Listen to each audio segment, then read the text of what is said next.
We just saw Sacha Baron Cohen's new movie, Bruno, and when I say we, I mean me, Eric from Scene Stealers, and look who's back! It's JD! What's up? I'm Bruno. I'm Herr Milan Fashion Week. I'm going to wear the jumpsuit made entirely out of Velcro. You go out now. Wait a second. Come me out of it. Get this out. JD Warnock, everybody, he's back. He came back specifically because he's such a big fan of Sacha Baron Cohen. We both love Borat years ago. We're back again to see Bruno. JD, what'd you think?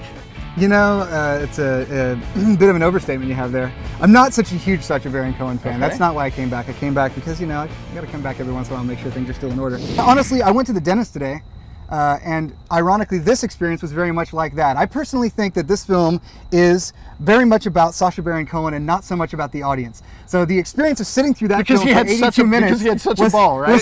was entirely too much like having my teeth scraped this morning. Not necessarily about me so much, but more about him. I think this is an interesting thing, but I'm curious what's the next step for Sacha Baron Cohen. So what you're saying is Sacha Baron Cohen would rather be whipped on camera for himself and not for you. In other words, he's not trying to make you laugh. Right. He's just trying to go through some really horrible physical experience just for the fun of it because he's a sadomasochist. He, like Bruno, is attempting to become famous. Your baby fine with lit phosphorus? Yes. Excellent. Does he like it? Loves it. Oh, God. My big question is, where does he go from here? Because honestly, if you think about it, he's pulled two characters out of the Ali G show.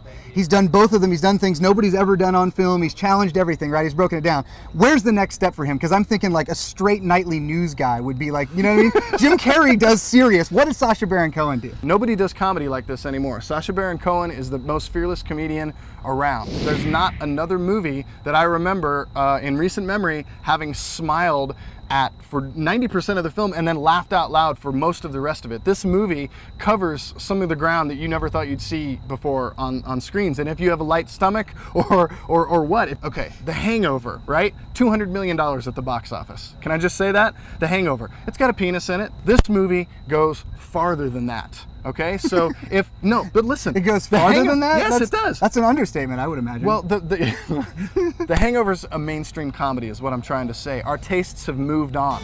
The people who are going to see Sacha Baron Cohen know what to expect. They're expecting him to push the boundary a little bit, which means doing what he did in this movie. There was some obviousness in this movie, but there was a lot of points where I'm pretty sure you weren't expecting what was going to happen, and neither was I. You know what I mean? I fully admit that. But at the end of the day, I feel used for 82 minutes with this picture. The Borat picture, I felt that way, but I didn't feel cheated when I left the theater. In this particular case, I feel cheated. I like watching people get up and leave the theater, which happened during this movie. I like, you know, experiencing something like this in a big crowd. And I also think that culturally, he is actually pushing people forward, dragging and screaming with black dildos in their face. In this movie, he's doing that. So it is culturally significant. And for me, it's really funny. It's a rock fist way up and no irony in that. Take it for what it is.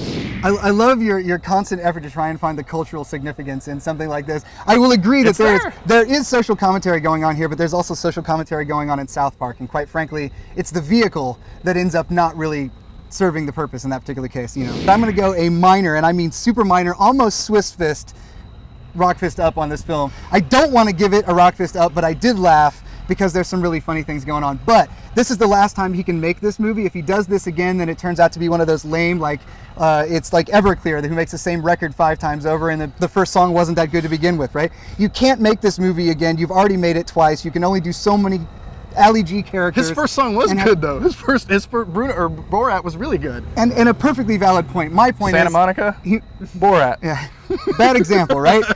The guy was terrible to begin with. No, the Borat film was hilarious. This film is another film so similar in terms of intention and what he's trying to accomplish with it. Again, it's social commentary packed up in this really challenging, packed up craziness. But our rating system is so gay. There's that. But at any rate, he can't do this one again, so let's see where he goes from here. I'd really like to see what the next step for him is, because if he does this again, he's really going to take a dip in terms of his importance, social and cultural importance of Sacha Baron Cohen, right?